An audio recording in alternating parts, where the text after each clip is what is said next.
So in light of recent events, it's really appropriate that Dr. Shakeshaft is here this evening. Dr. Charol Shakeshaft has been on the cutting edge of research considered by some, I suspect, as highly controversial and certainly gutsy by others. Dr. Shakeshaft's research exposes a frightening phenomena that by some standards seems near epidemic. Dr. Shakeshaft is a renowned educational researcher noted for her work on sexual abuse by school staff, and her findings, I suspect, will surprise you. Dr. Shakeshaft's research sheds light on the plight of students in the public school system. As an expert, she has appeared on the Oprah Winfrey Show, PBS, and on THS Investigates. Dr. Shakeshaft received her Bachelor's of Science from the University of Nebraska and her Master's and PhD from Texas A&M. She left Hofstra University in 2007 for Virginia Commonwealth University, where she currently serves as the department chairperson and professor of the Department of Educational Leadership School of Education. Tonight, Dr. Shakeshaft will be talking about educator misconduct and necessary policies. Please join me in welcoming Dr. Shakeshaft.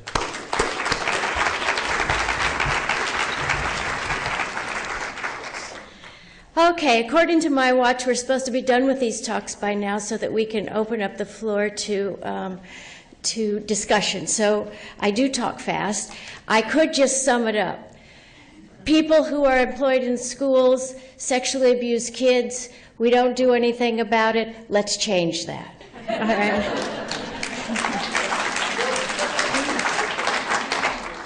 Whoops. Oh, you know, I said I'd do this. We have very little research on on sexual abuse of kids by people employed in schools. We don't track those numbers. We have really just one data set that we can use. We don't seem to care about tracking those numbers, although I'll point out we know exactly how many reindeer there are in Alaska. So what we do know is that from the one study we have, 9.6% of students report some form of sexual misconduct directed toward them, and about 8% both, and about 7%, 6.7%, have experienced physical sexual misconduct. Now I want to say a word about why I use the term misconduct. I just focus on schools. School people often, and I know you're out there so you can jump up and correct me, but school people sometimes object to calling acts sexual abuse that they consider to be sexual harassment, bad judgment, stupid behavior, and I'm a school person, just so you're clear, and so I've years ago put together the term educator sexual misconduct to say this. It's the educator who has the misconduct. It ranges from things that we don't want educators to do but that are not criminal acts to things that are criminal acts. But just because they're not criminal acts doesn't mean we want that teacher in the classroom doing them. So I want to encompass the range of things that we see in schools that are sexual in nature, from adults to kids, and so that's why I call it educator sexual misconduct. That little number that I pointed out is about 4.5 million kids are subjected to some form of sexual misconduct in our schools. While it's not the big numbers that you might see for parental or for other sexual abuse, it is a very large number of kids in our schools who are targets of sexual misconduct. Some of the offender patterns, and I'll just briefly talk about them, are that first, we don't have any data available about the number of school staff. We don't know how many teachers, how many adults sexually abuse kids. The reason we have kid data is because these are surveys of kids, asking them about things that have happened. We have none about adults. There was an AP study that identified 2,570 teachers who lost their licenses, but remember, those are the ones that are brought forward.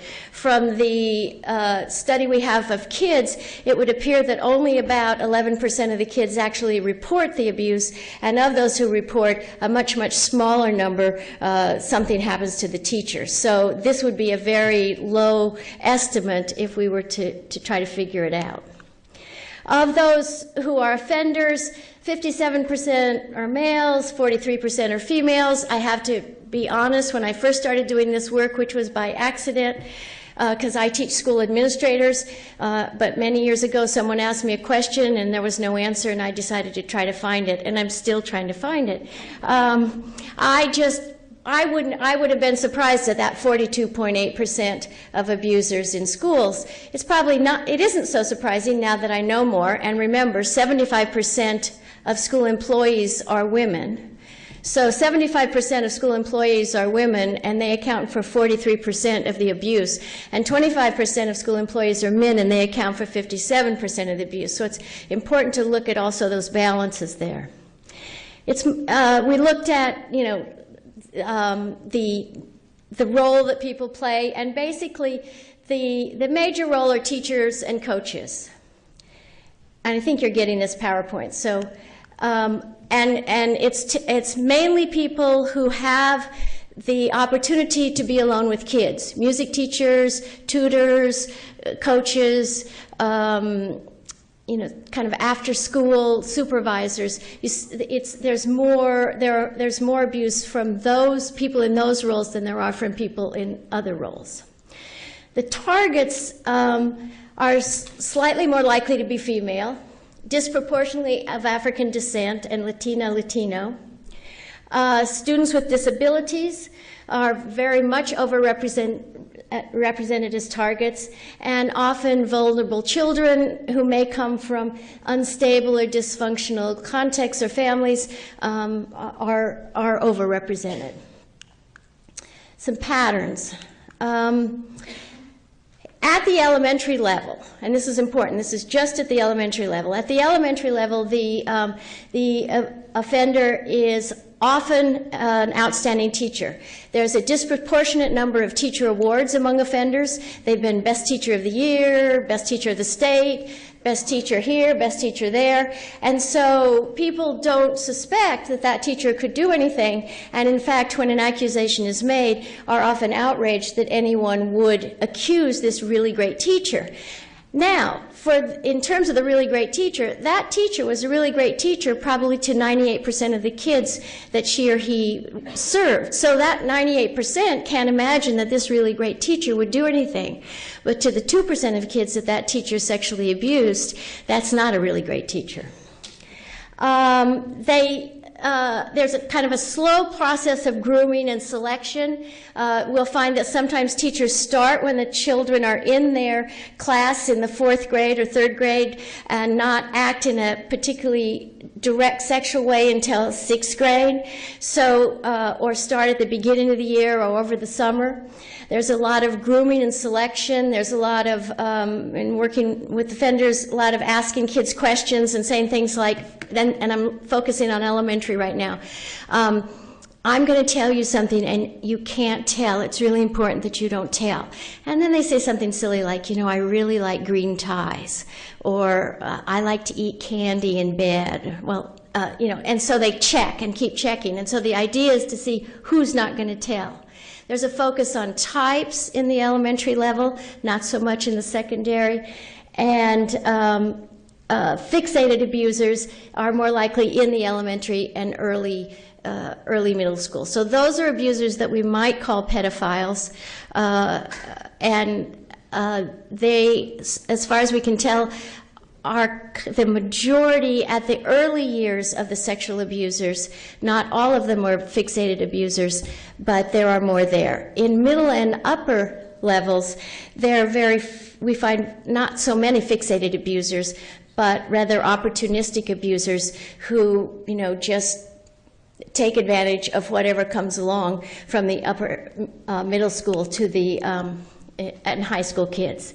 So these may or may not be serial offenders. They're not necessarily seen as outstanding teachers.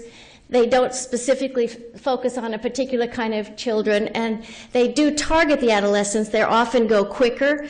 There's not as much planning. They're more easily identified and able to be, there's able to see where there could be an intervention. They're often teachers who are emotionally arrested. They're still in high school themselves emotionally. Teachers who have boundary issues and boundary problems, and teachers who may have, you know, loneliness at home, who may not have had a lot of friends, who, you know, there's all kinds of reasons. Or just plain teachers who want to have sex and they're happy to have it with whomever they can have it with, whenever, at any time. So that's that group. And those two groups are fairly different. In the grooming, and especially at the elementary level, there is a pattern, and this is mostly a male-to-male pattern, and it goes something like this. The abuser or the offender targets a vulnerable male, usually a male who's in a single-parent family, and the parent who's available is the female. Now, this is a female who's feeling guilty because her boy isn't getting a lot of the kind of male modeling that she hopes, because she doesn't have the dad there. And this feels really bad to her.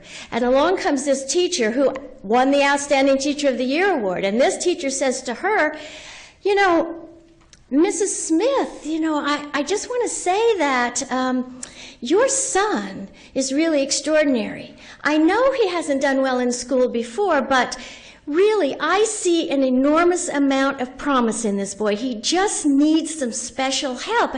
I would just hate it if we didn't give it to him.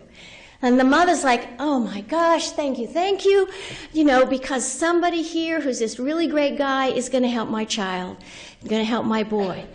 And so it starts with this kind of help from school, tutoring, and then it goes into, you know, checking with the mom, and then things like, you know, John mentioned he liked to go to baseball games. Do you like baseball games? And she says, no. And he says, you know what, I'll take him. I go every now and again. I'm happy to do that. Or he likes to go camping. I'll take him. In fact, before I started studying this, and I've looked at least 1,000 cases in schools, I never knew there were so many hunting lodges that people took children to. Hunting lodges, that's a big one. If somebody has a hunting lodge, fire them. No. And so there's trips, there's presents, and what the child gets, of course, which you know, is that they get attention, they get focused, they feel valuable, they feel important, they feel loved, and then they feel upset and confused, but still important and loved, and it's all very confusing for that child because this person has put enormous amount of energy into that child, grooming the child, getting the child to really care about him. We don't, despite Mary Lou or Mary Jo Latrina, we don't get as many female to male latrino, well, latrine, what is it? No. Okay, you know who it is. I just have a blank. I can't help it. It's just beyond my hope. But we don't see as many female to male in the elementary. We see lots of female to male in the middle and upper. In the study where we saw, 43% of the offenders were females, the majority of those were upper middle school to into high school. But there still are female to male in the elementary schools, and we've found very few. In fact, in the study we have, there was 0 number of female to female in the elementary level, but that doesn't mean it doesn't happen. And then female, and then male to female. So it goes sort of in incidence. It's male to female, male to male, female to male, and female to female. And so we see some of those patterns happen with females. With females, they tend not to be the patterns where the adult male is asking the female to go to the baseball game. That more happens in school where, for instance, a really good first-chair flute player Stay after school, I'm going to help you with your work. Would you like to be my monitor, my classroom monitor? Do you want to help with the music? I need somebody to organize the music. Let me just come in and help you up with this. And so the patterns for those tend not to involve the parents so much when it's male to female in the elementary, but do have the child who in this case tends usually to be a female student who is outstanding in some way as well. So she may be the first chair flute, she may be really good at debating, she may be an excellent math student, but is shy or introverted, or may come from a family where there's dysfunction and she's not feeling all that good about herself, and it happens at school. And so it's all around the school happening. Other incidents, I've seen more than enough of the time when the teacher has a movie in the room and will go to the back of the room and the child sits on the teacher's lap and the teacher unzips his pants and pulls down the pants of the female child while the other children are watching the movie. This is not uncommon. Going into closets while the other children are working and saying, "Mary, come here." Incidents where boys know that the teacher's going to bring them up behind the desk to look at their paper and say, this is why I graded it this way, but in the meantime is putting the hand on the desk, touching the boy. And the boys, say, "I'm not going close." They're aware of it. They try to avoid it. It's known, but they don't report it. However, anybody who had ears would hear the boys saying that in the hallway and other places and could put some things together and try to figure it out. Geography, that's what I say. It's in lots of places. Very often, it's, "I'm going to take you home from volleyball practice. Oh, wait a minute. I need to stop by my house and pick something up. Do you mind if we just stop? Oh, why don't you just, while I find it, why don't you just come in and have a Coke?" And then from there. Or for boys, why don't you come in and we can read magazines, watch videos, and have alcohol. That's just I'm talking fast to get done. Most sexual misconduct is not reported. When it's reported, it's often ignored. Informal channels are common. Somebody tells another teacher, and the other teacher doesn't report it on. Kids don't know who the person is they're supposed to tell. And one of the unfortunate laws or legal rulings is that if the child tells the wrong person, too bad, the school's not liable. Well, children don't know that you're supposed to tell the principal, or you're supposed to tell this person, not the teacher in the second grade. And so this is a real problem, because how's the kid supposed to know? The kid's told, thinks something's going to be done, and nothing does happen. False allegations are rare, despite what people say in the schools. Most teachers know how to deal with kids who might tell a lie. Bobby took my homework. I finished this. I deserved an A, not a B. We know how to do that. And so any allegation that's made is not well enough made to be upheld within a serious set of questions. So if we do it right, false allegations are really rare. Prevention. Strong statements with policies, strong statements of commitment, describing it as illegal. I'm not going to go through all these, since you will get this PowerPoint, and I'm trying to get you time to ask questions. But I try to put in some specifics about what we might like in policies, because the policies need to be really specific, and most school district policies are not specific. A policy itself will not stop educator sexual misconduct, but it's a beginning for a lot of things. So these are some policy statements. There's a lot of things I want you to say. Supervision. We need administrators and others to walk into classrooms, walk through the building, listen to rumors and gossip. I can't tell you how many times I've heard an administrator say, "Oh yeah, I heard the kid saying something like that, but I can't act on rumor and gossip." Oh yes, you can, and you'd better, because you're not going to have a kid come in to you and say, I just want to tell you about what happened to me. That isn't the way it goes. And so if we don't, in education, understand that we need to listen to the pitter-patter of the kids' talk, we're not going to be able to understand what's going on. Warning signs, doors closed, windows covers up, students alone with the teacher.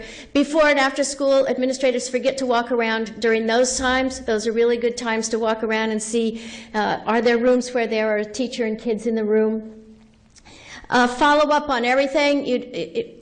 People often don't follow up. They hear about it. A typical thing is somebody says, so this teacher, I believe, is having some kind of weird relationship or doing something that I'm not sure what it is, but I think you ought to check into it with this child. Principal calls the teacher in and says, I've got somebody who said you might be doing something maybe sexual with this child. The teacher says, no, I don't know where that would come from. And the administrator says, okay, and that's it. Now, you think I'm kidding, but I'm not. That's where it ends. It's okay, that's it. We need to remind staff over and over again of expectations, what we expect, how we expect them to behave, and not with things like appropriate conduct. You can't imagine how many things just say we expect appropriate conduct. It's not enough. We need to tell them what appropriate conduct is.